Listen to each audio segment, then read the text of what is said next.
गुरुदेव नमोस्तु नमोस्तु नमोस्तु। गुरुदेव, द्रव्य कर्म और भाविक कर्म में मुख्य उपादान कारण कौन सा है जिससे जीव का संसार भ्रमण निरंतर बना रहता है? मार्गदर्शन कीजिए गुरुदेव।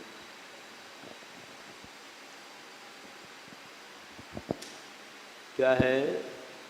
भाव कर्म और द्रव्य कर्म का बहुत बड़ा घनिष्ठ संबंध है। बिना भाव कर्म के द्रव्य कर्म नहीं बनता है। द्रव्य कर्म के बनने के पूर्व भाव होता ही है। भाव के बिना द्रव्य नहीं होता है। इसलिए भाव कर्म से द्रव्य कर्म बनता है और द्रव्य कर्म से ये संसार चलता है। कर्म से गति होती है।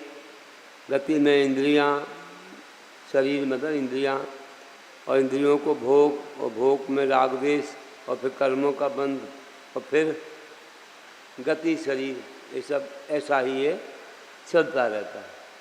तो पहले भाव होते हैं हमारे अंदर, जो राग द्वेष परिणाम होते हैं, और उसी से तुरंत कर्म बंद हो जाता है।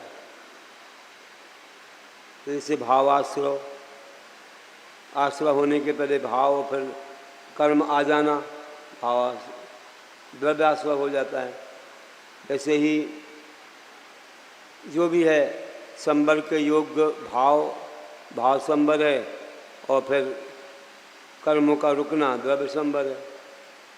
जैसे निर्जरा के भाव और फिर निर्जरा होना, ये द्रव्य और भाव और द्रव्य दोनों संबंध रखते हैं आपस में।